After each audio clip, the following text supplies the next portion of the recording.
Bismillahirrahmanirrahim. Assalamu alaikum. Welcome to Newsroom. I'm your host, Umar Khalid. It is the 17th of July 2025. These are the stories that we'll try to understand and decipher during the course of our show. We'll begin with, of course, the heavy monsoon rains in our country that is in the grip of heavy rainfall, with reports of water rising in streams and nallas, and of course the effects that it has had all over the country, whether it be in Punjab or Khyber Pakhtunkhwa or other areas of Pakistan. You are watching the videos here, and people are uploading all over social media on what is happening, and the effect of this rain also reminds us of how vulnerable and susceptible Pakistan is when it comes to the climate change. What needs to be done, what has been done, and what is the need of the hour nationally, regionally and globally to tackle such disasters or disastrous situations when and if they arrive, is what will be part of our first story.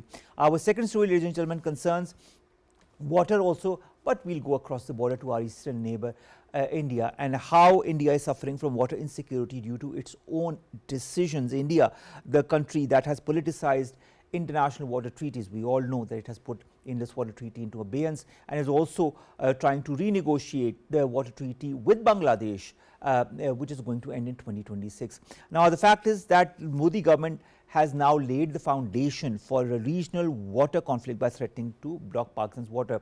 But the fact is that there are also other countries here, for example China, of which India is more or less afraid as far as its own water is concerned. What are the reasons for that is what we will try to explain to you and understand from different points of views in our second story. Our third story, ladies and gentlemen, concerns the PSX. One good news that has come today comes from our business sector and the PSX that has crossed the 138,000 level for the very first time in its history. We have been seeing in the last couple of months and weeks, in fact, that the PSX has been gaining slowly and steadily because of the investor confidence that the organizations and the companies and the people have in Pakistan's business environment. But what more needs to be done as far as further solidifying Pakistan's business environment is concerned is what will be the topic in our third story. Our fourth story, ladies and gentlemen, concerns Donald Trump, who says he's optimistic about the Gaza ceasefire. He is going to meet with his Qatari counterpart, but the fact is also that when it comes to the genocide, things continue in the same vein. People are still being killed when they come to collect food and water at GHF. People are still being killed in their tents for no apparent reason whatsoever other than crimes against humanity. And this is what a lot of people across the world are now realizing slowly and steadily. This is going to be our fourth story. Our fifth story, ladies and gentlemen, concerns Sheikh Hasina's supporters who have clashed with the Bangladesh police. This happened recently because there was rallied by the National Citizens Party, the students that were behind the ousting of Sheikh Hasina, that was happening in one of the major grounds where Sheikh Hasina has been gaining popularity before she fled Bangladesh, and that is what resulted in a conflict, and that is what resulted in a clash. But the fact is that the followers of Sheikh Hasina continue to create instability in Bangladesh one way or the other, although Sheikh Hasina has now been inculcated, or there has been a proper case against her, but she is still in another country, doesn't want to come back to Bangladesh to face the courts. Will her supporters understand that stability in Bangladesh is what is the need of the hour, is what will be part of our fifth story. Final story concerns the largest Mars rock ever found on Earth that has now been sold for $4.3 million at the Sotheby's auction. Yes, there is a rock from Mars. Yes, it was part of a meteor that landed on Earth, and yes, it is still conserved in more or less a stable shape, and it has been sold for $4.3 million. People have a lot of money. Well, anyways, let's hope that people also put money in the right coffers, that is to help those countries that are susceptible and vulnerable to climate change, and to end conflicts, and to help those people who are in need across the world. Begin with our first story, and that concerns the heavy monsoon rains and how climate change is one of the major reasons behind it. We have been joined by Dr. Parvez Amir, who is a seasoned environmentalist who joins us in the studio, and it's very kind of him to always say yes whenever we ask him to come here. Thank you very much, Dr. Sahab, to have joined us. Thank you. Dr. Saab, before I go into the nitty-gritties of climate change and the rains, how have you seen the role of the Pakistan Met Department and the NDMA as far as forecasting or issuing early warnings is concerned? Do they need to be more robust? Are they doing whatever they can? What's your take on that? I think they're doing a good job in terms of interpreting the radar, trying to forewarn people. They're limited in the sense that they provide that information essentially to some of the key departments. They need to become more upfront, more forward-looking in terms of the social media, in terms of the other channels which are available. So they, once they make that statement, they give this warning or everybody be alert, then they think that their job is done. I think with the emerging situation, they need to be much more proactive and they need to really come forward on it. All right. The rains that are now happening, the heavy rains, 179 millimeters Rawalpindi, 193 millimeters in Islamabad. So far, I mean, the last time I checked and researched for this part of the show, is this normal? Is this what was expected? It's very much expected. In your shows, I've been talking about this, that flooding every 3 to 5 years now. It's no longer the 10-year return period or 50-year return period. Pakistan is going to face this type of situation on a very, very regular basis. And this monsoon was very much predicted. We knew 2-3 months earlier that this is going to be an early onset of this monsoon, and the intensity is going to be very high. So I think we are 14 days earlier in the monsoon period. I mean, that's where it started. The intensity is going to be very high. The correlation basically goes in terms of the rising temperatures. Wherever you're going to have very high temperatures, extreme heat waves, wildfires, this type of situation which is commonly happening because of these high CO2 emissions, this is going to be followed with an extremely high pattern of rainfall. That is what we are saying here. That's what we are saying right now in New York. You're probably aware of that, yes. What is happening in New York, what's happening in parts of Europe. This is a phenomenon which is very well calculated through science, So is this a recurrent phenomenon? Is something that's going to happen every couple of years? As you said? My prediction is very clear. Every 3rd to 5th year. It's me and you talked in 2022. Yes. I said 3 to 5 years. So 3 years, add to that 2025, you're getting this situation. Add another 3 to 5 years, you're going to, and the intensity will keep on increasing. The reason is very simple. As CO2 emissions rise, the temperature is going to rise. People are saying that, we'll keep it to 2 degrees, we'll keep it to 1.5 degrees. That is nonsense. Temperatures for Pakistan will go up to 4 to 6 degrees. The decadal increase in temperatures is far beyond what we've been calculating. Can you imagine temperatures going up to 48 degrees, 47 degrees in Bunji, in Skardu and those areas? And that wrath has not even started. You're not getting the glaciers down where they're going to be coming down. You're not getting the landslides which are very much expected, the mud which is going to come into these rivers. So the scenario is not good. It's a catastrophic type of scenario which is being painted, but it's not new. It's not something which is unexpected. We knew it all along. 2015 COP, I was in a meeting with some people from the CIA, very clearly laying out, the strategies, they're postulating the assumptions, what will happen. And I think with NASA and these other institutions, very clear that this is going to be the area where climate change will be playing it out. And that's why Pakistan is #1 in the vulnerability index of German Watch. All right.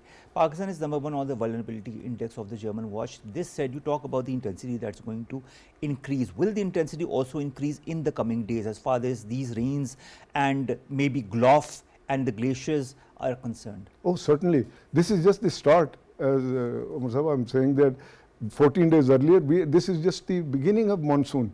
The intensity will increase, you're going to get widespread, and you're going to get these, what you got in Chakwal, record breaking, 300 plus. Those are the cloud bursts which we're talking about. If you look at what's going to happen in the glaciers and other areas, that's another story altogether. That will happen, Glof will happen, but the rain intensity is going to be much higher. I mean, I can say if you look at what's happening on Jhelum, they're already making statements that there's going to be a very, very heavy flood on Jhelum River. And these gates are now going to be opened. A lot of that water is going to go down. And if you look at Swan, what is happening at the Swan River, go out from Chakri and these other areas in just near our vicinity, they're creating a very, very catastrophic situation there. All right. Under these catastrophic situations, the number of deaths also that are increasing, and the injuries are increasing across the provinces, and it is estimated that these are going to increase as well. Uh, Can you compare this to what happened in 2022? I think we were a little bit prepared in 2022. What happened over there was that you got a flood which was more or less coming out of the Kohe Suleiman, you know. Lot of the damage was done into the below Sakhar area. You know, so that was a flash flood. Those were flash floods. This time what we're expecting is a lot of water coming in from India, from all sides. And what you're seeing in the Gulf, you know, but as the temperatures are going up very rapidly in the our Gilgit-Baltistan and upper reaches, so I expect this to be a, God forbid, is a sort of a dire situation, frankly. For all those who don't understand the whole scenario properly or in the right manner, why is Pakistan so vulnerable to deadly flooding? Well, one of the reasons is that you are in a desert situation, you are on the downstream. If you have look at all the rivers which are coming up originating from China, we are in the down, if you look at the total basin, I mean, you're at the lower part of the basin, you know. So you're going to be the country which is going to be affected the most. You are the one which has most of the glaciers. You have the maximum number of glaciers in the world. So these glacier melts, intensity in terms of rainfall, coming primarily, one of the reasons is China and India. If you look at China and India, these are the two countries where CO2 emissions are extremely high. So all of that black soot which is coming onto these mountains is taking down this glacier melt is sort of enhancing. So Pakistan logically is going to be the country which is most vulnerable, most affected, and unfortunately has really nothing to do with it. We are 135th in the CO2 emissions. We don't even count anywhere, you know. We have not caused any Still damage. look at the disaster, Disasters which we are facing, you know, and it's repeated. Sometimes it's 50 billion, sometimes 70 billion, sometimes 30 billion, and they say, India says that, oh, you're taking this begging bowl and this country just goes on. What the hell are you going to expect from us? What else do we do? We are not at fault. We are not being held to the level which we should have received this type of help. And with America walking out of the Paris Agreement, you know, and climate change is in doldrums anyway, you know, the money is it's drying up very quickly, and I think we are going to face a very dire situation. All right. Junaid Yamin also joins us in the studios. He is the CEO and co-founder of Weather Wale. Thank you very much, Junaid, to have joined us. Junaid, when you look at the situation here, I was just talking to Dr. Parvez Amir and I was saying, how do you compare and contrast it with what happened in 2022? And he said 2022 we were more ready then, but this time it's going to be a more hectic or chaotic situation, as we see, because of what he said that is going to come out from all directions in India and this and that. How ready is Pakistan this time, and what needs to be done? So I'm definitely not ready, and thank you for having me on your show. We're definitely not ready. There is not enough education, awareness, sensitization about the matter. We need to spread more awareness as well. So there's the mitigation side and adaptation side, anticipation and absorption. So we don't have insurance for farmers. We don't have good unified communication systems in place to alert the people at the communities level. We're not prepared. Consider the Swat incident, 450 mm of rain in Chakwal, we were not ready. All right, but if we are not ready, what needs to be done by the public at large? Those who are susceptible to it, the areas where, you know, people can be prone to the effects of such floods that could happen today, tomorrow, in the coming days. Yeah, so in my mind there is there are three main components. So one is the quality of information. So as Weather Wale, we are trying our level best to improve the accuracy of information with the largest network of weather stations in the country. All right. And then we need to obviously on that front to improve the quality of information, reliability of information, and information being hyper local. The public sector and the private sector need to be on the same page and collaborate. Data sharing and all resource sharing and data sharing. So that's one aspect, quality information.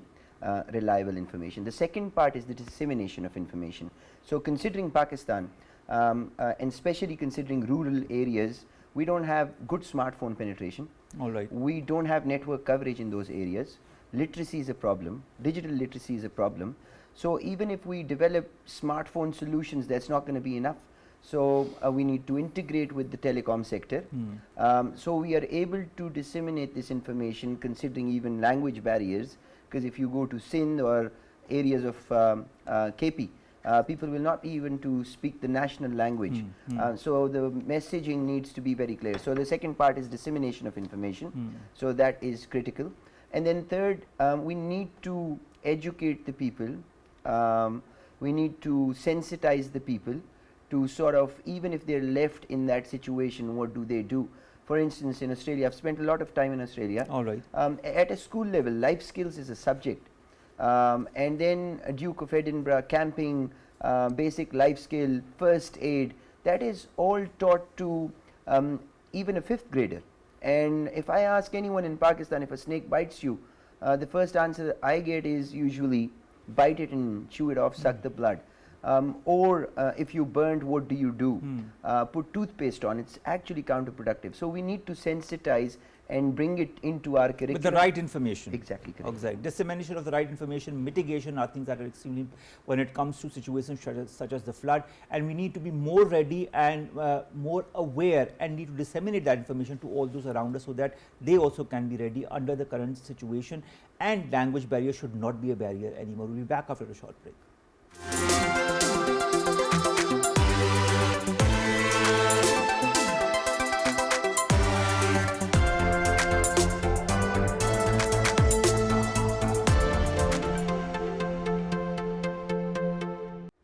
Welcome back, and we're discussing the recent climate changes, the floods, the impact it has had on infrastructure, on people, on their lives, and in different parts of Pakistan. It's a very gruesome reminder of what happened in 2022 as well. But we need to be more aware and need to mitigate this in the proper way. But for that, not only do we need help from within, but also from across the globe. But that isn't happening. There have been so many COPs that Pakistan has presented its case, whether it be on climate mitigation, climate finance, and it was so well presented and so well lauded by everybody. But when it comes to actual, implementation of the pledges that are made, that we don't see much of. Dr. Parvez Amir, I'd like to understand why is that? That's been our view since 2015 when Mr. Obama came in there. I attended the first 6 COPs, been representing the track for adaptation for Pakistan, negotiating with that. And we came to that realization very early that it's a lot of talk. When it actually coming to put money on the table. That is what we've seen even the last couple of years. You have this fund, Green Climate Fund, you have these bonds, you have many different tracks which are going in. One weakness which Pakistan definitely has is its inability to present world-class proposals. That's all. Bangladesh has gotten a lot of money out of those people. All right. We simply do not compete, and those funds are not there for, they're not grant money, they're not money with money which comes to Pakistan is basically through the banks. It's IMF saying that put 5% GDP into this, we'll give you a loan only then. It's ADB which is giving money, it's some of these other institutions which are giving money, but those are loans or soft grants. When you want to go into the competitive mode, there it's basically the intellect, you have to have world-class proposals also there. True. So I think that's partly where we miss out, and then with US walking out, the financing is really going to collapse, it's really going to slow down, particularly the financing for research, the financing for development, even places like Bill Gates Foundation, earlier initially they started off with that, that we'll take care of climate change, but they're not the ones which are sort of leading in that. So I think what you do is you go in partnerships. These days the money comes with multiple institutions. You have 3-4 institutions, the university, a top intellectual base with that, then you have somebody from outside. That's how the money flows. If you say that, okay, you're going to get money for your Department of Meteorology over here, then nobody's going to give money over there. It might be a small loan, but not international money. Point taken. Junaid, to what extent, in your point of view, have climate adaptation strategies or climate mitigation strategies been implemented across Pakistan? What are the lacunas? What needs to be done? Because we are now facing another threat in the form of climate change through these floods and through the gulfs that could happen in the coming days. Yeah, a really good question. Last week we organized a conference by the name of Pakistan's Final Warning, Climate Calamity or Collective Action. So first of all, and I agree with Justice Mansoor Ali Shah, he said adaptation is our main issue. We're not the main emitters. Yes, we need to work in the mitigation space as well. So mitigation is basically reducing the GHG emissions, so works directly linked to that. Adaptation is there is anticipation, and there is absorption. So you need to tell people, referring back to my previous comment, anticipate people about floods or hazards coming your But way. it's strange that we have to still anticipate people about floods when they've seen all that happen in 2022. Exactly. And then there is the other side, which is the absorption. For instance, the farmer is there, and we've advised or informed the farmer about an upcoming hail event. What is the farmer going to do? Nothing, pretty much. They can't, they've gotten 40 minutes notice, they can't just harvest their crop. So we need insurance as well. We need to do risk assessments. We need to develop all of these industries. Our neighboring country, India, is already way ahead of us. So in the adaptation space, anticipation and absorption are two key areas. What about the climate finance space? What needs to be done there? Because as Dr. Saab has pointed out, there are certain issues that need to be tackled on an urgent basis. And I agree with 100% agree with Dr. Saab, but I'll take it to a philosophical level. All right. Number one, I need to sort of say here that politics can wait, the planet cannot. So we need to agree to this. So right now, in the era of climate change, when things are changing so rapidly, it kills more people than a war. We see it left, right, center, diseases, hazards, catastrophes. So we need to be unified. All right. So beyond politics, when you're at a house, your mother is not well, there are two brothers not on talking terms, but they have a focus. All right, this is the job that needs to be done. Right now, we need to care for our... So what you were trying to say is there needs to be a unified consensus when it comes to issues such as climate finance, climate mitigation and climate adaptation. But you know, the fact is, again, it all depends on global partners, that we haven't seen the required or necessary help from those despite the different COPs, and Dr. Saab has given a bit detail on how this needs to be moved forward. Thank you very much for that. We have another story regarding water, ladies and gentlemen, and concerns India. Now, India, the country that has politicized the international water issue, we all know that Indus Water Treaty has been part of that, and how they have put it into abeyance, and also are trying to reconsider or their deal with Bangladesh in 2026. That is also going to be a 30-year deal. Let's say they want to reduce the time in that deal as well. In all of that context comes the influence of China as well, and how apparently India is a bit afraid, let's put it that way, of how China might react to it, because China has some of the reins as far as the waters flowing into India is concerned. Dr. Parvez Amir, India's aggressive politicization of the Indus Water Treaty, has it now backfired in the form of this rising water insecurity that is emanating in India from China's side? I think so. I think they have misjudged the consequences of putting Pakistan as a test case, where you say that, oh, one-sidedly we'll put this into abeyance.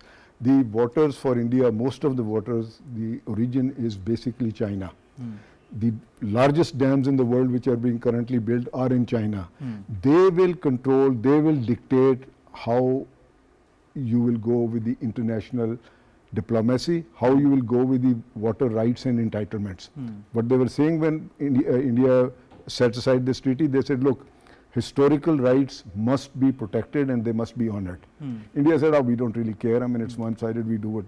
Now when they're facing the music, when it's going to be tightened, now the direction, they're sort of moving away a little bit from Pakistan, and I think they know the threat matrix is more towards China right now. All right. At least for them. Junaid, I'd like to understand, given that India criticizes China a lot for limited data sharing, is it not kind of hypocritical that India, when it comes to its own data sharing, when it comes to the Indus Water Treaty, has always been holding information from Pakistan? Why is that? So why is there, are there dual standards?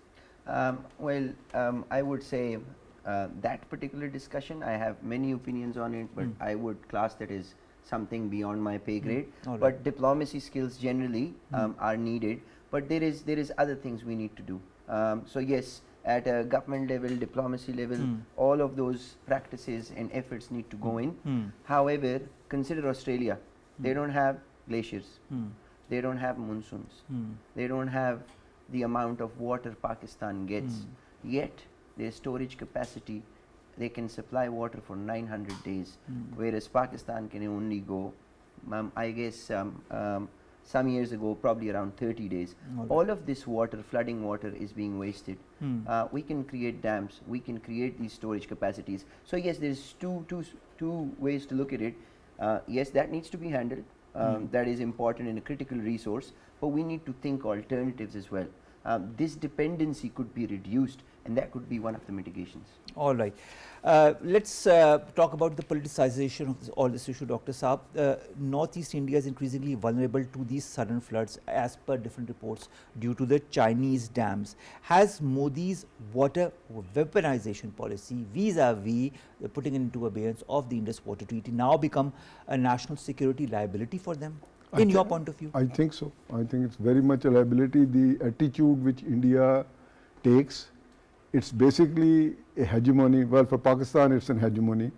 Their attitude has been simple. Whenever there is internal strife, whenever there are problems, whenever Mr. Modi is facing the music internally or is going for an election, what you do is you start putting pressure on a country like Pakistan. This time it's going to be very different, because in the recent conflict which we had a month or half ago, you saw that Pakistan and China are having very strong relationship, both diplomatically and militarily. You've seen it recently at the SCO. You see that. And so right now it's their own politicians are saying, why are you always poking the nose at Pakistan? Our greater threat is going to be coming from China.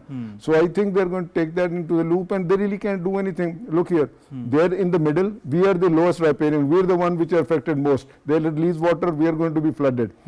The same story now India will face with China. The dams are already being built on the main rivers over there. China will dictate to India that either you behave or if you don't behave, you're going to face the same wrath which you are trying to. And there's no treaty. And there's no treaty about that. And that is also very important. How do you see the coming years as far as the whole water distribution issue is concerned, whether it be with Pakistan on the Indus Water Treaty, whether it be with Bangladesh with the treaty that they're going to renegotiate on next year, or whether it be with China? What do you see? What do you foresee? My feeling is that, there's going to be under a lot of pressure, India, for as far as this IBT.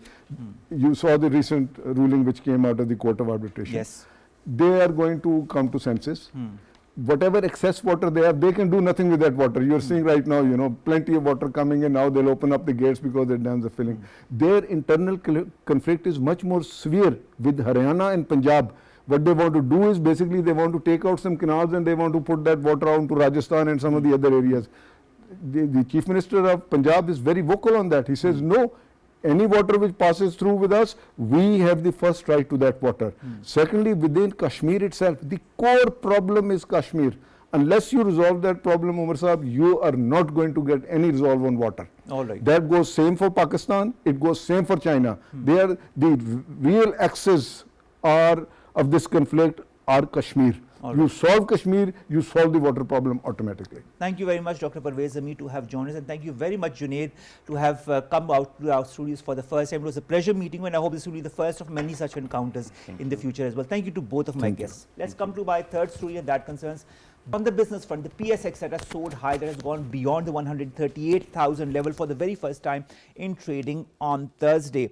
The benchmark index hovered in intraday and also hovered at the end of the trading day today. And this is a very welcome change as far as Pakistan's business environment is concerned, because not only are we seeing this increase since the last few weeks and months, but there's also a huge investor confidence when it comes to Pakistan and Pakistan's business environment. Now on Wednesday, the PSX maintained its upward momentum as investors engaged in select profit taking while maintaining interest in key growth sectors. The KIC 100 index had advanced by 440 points or 0.32% to settle at 136,380 points. Yesterday, today, it even took a bigger plunge. And what happened was that in intraday, it had already crossed 138,000, and also by the end of the day, it was still 138,000 plus, and with the 2,000 and something plus points it closed today, which is extremely good as far as Pakistan's business environment, investor confidence is concerned,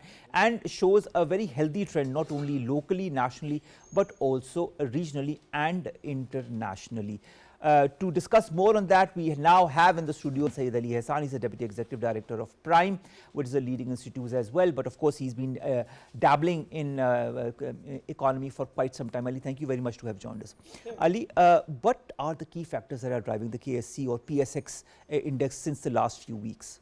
Well, Umar, I think some of the changes have to do with what has the state bank's policy rate coming down.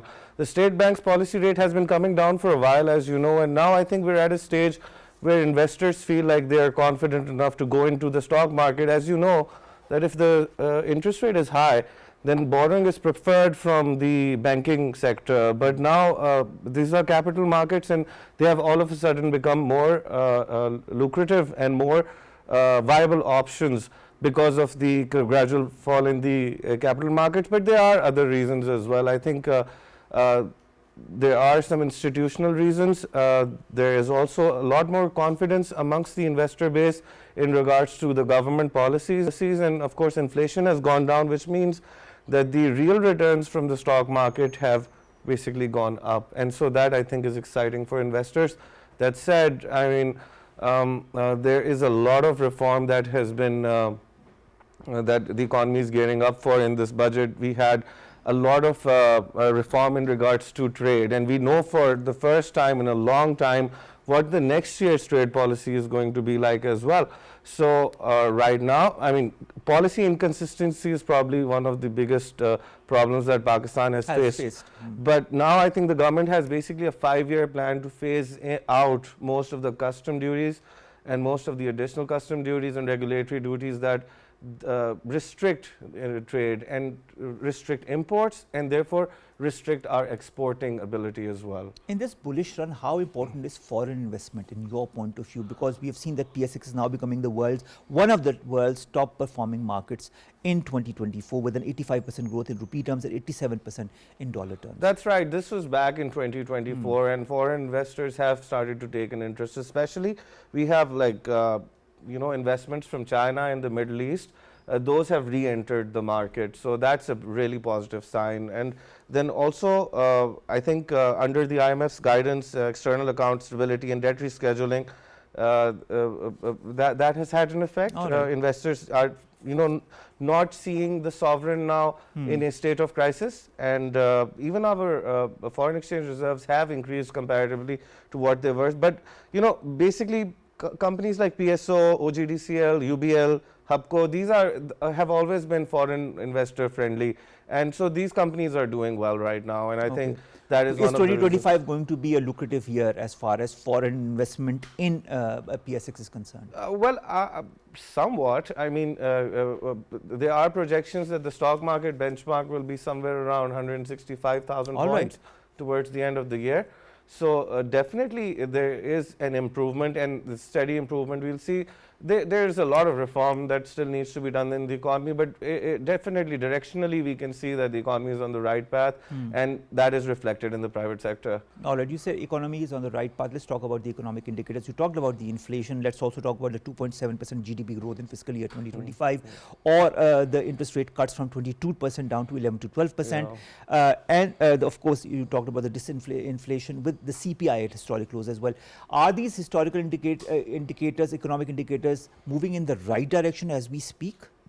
I would think so. I would generally think so. I think disinflation might be a bit disconcerting. All right. Because the disinflationary trend, which is too far extended, can actually have a recessionary effect on the economy. But otherwise, I think liquidity looks good.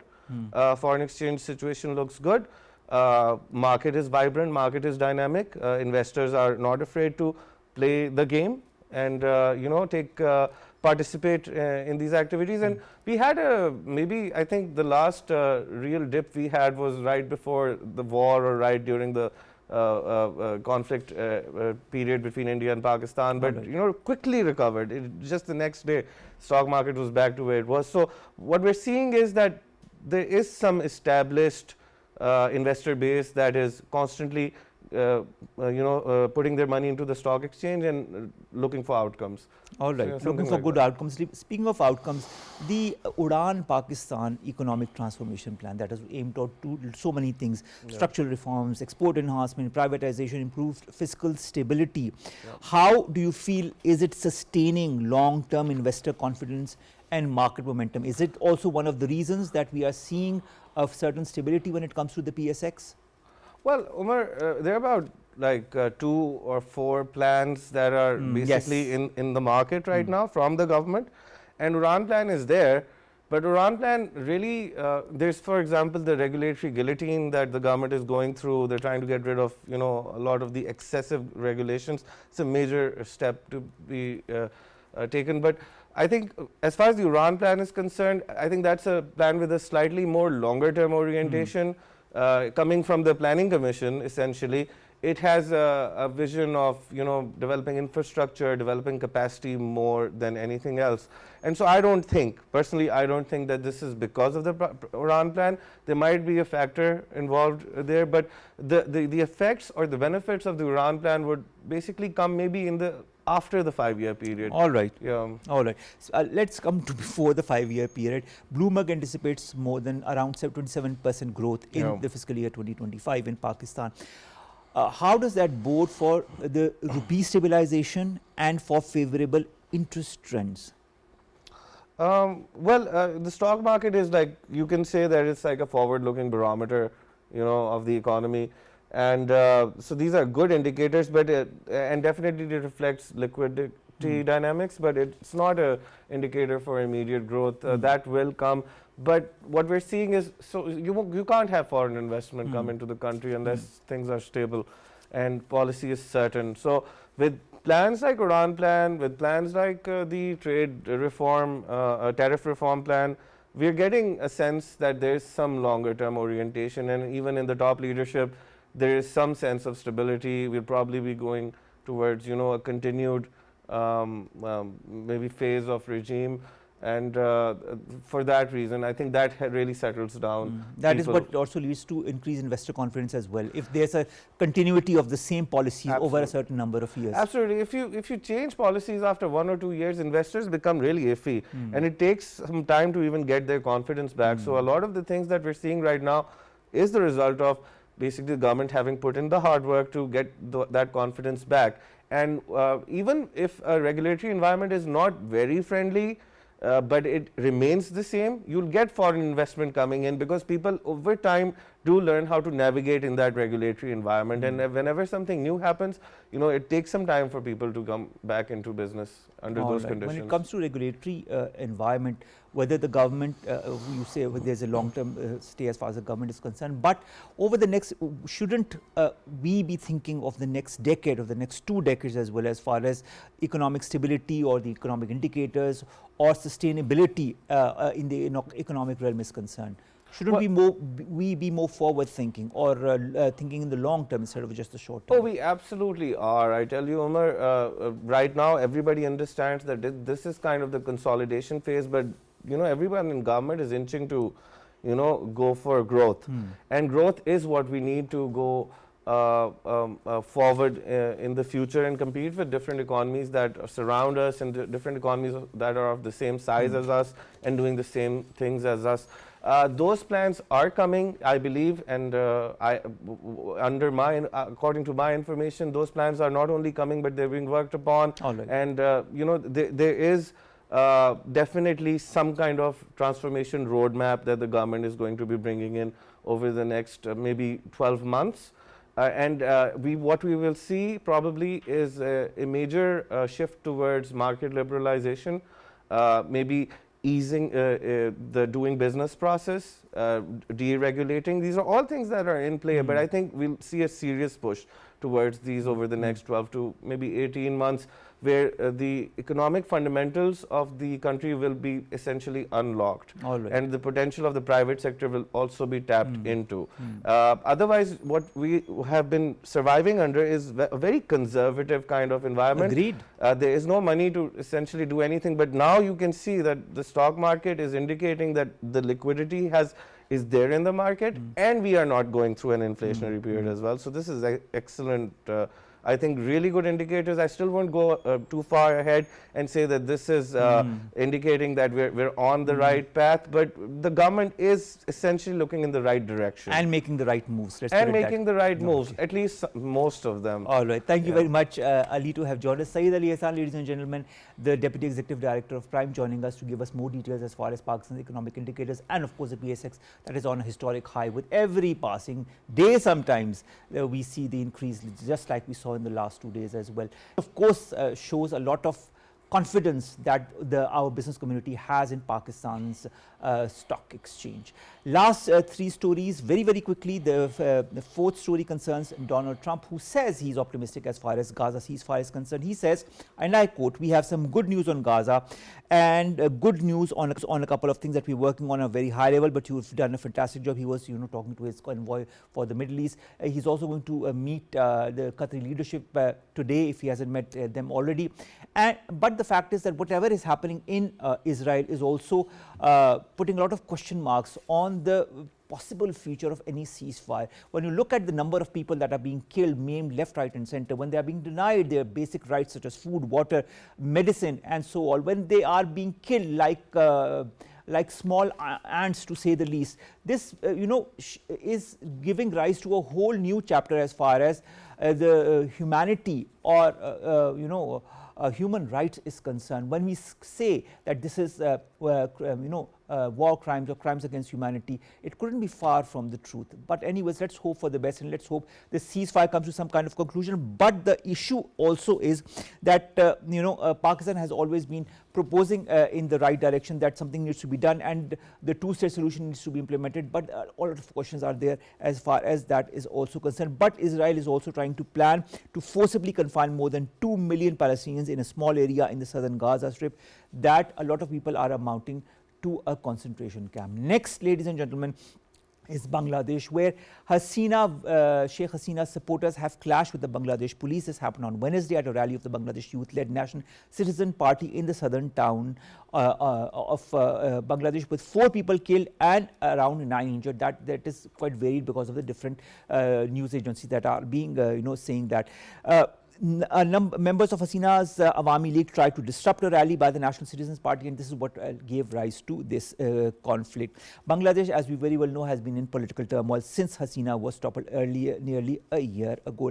Last, ladies and gentlemen, is on a scientific, we'll end on a scientific note, let's put it that way. The largest rock, Martian rock ever that is found on Earth, has now been sold at the Sotheby's auction for around $4.3 million. Is unbelievably rare, as a lot of people are quoting, piece of rock of Mars. The largest ever found on Earth is 54 pounds and is nearly 15 inches long, according to Sotheby's. It was discovered in a remote region of Niger in the November of 2023 and is 70% larger than the next biggest piece of Mars that has been recovered. So, of course, now it has been sold for $4.3 million. Of course, you add the taxes, it goes on to about $5-something million. So, whoever has bought it, congratulations, you have a rare piece of Mars with you. With that, ladies and gentlemen, we come to an end of today's newsroom. We'll see you inshallah tomorrow with new story segments that pertain to us, you in Pakistan. Stay safe. Allah Hafiz.